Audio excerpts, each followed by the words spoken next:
¿Sabías que los cocodrilos no pueden sacar la lengua? Su lengua está unida al suelo de la boca por una membrana fuerte que la mantiene fija.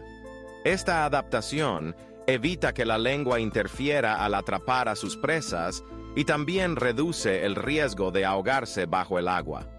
Así que los cocodrilos tienen lengua, pero no la usan como nosotros.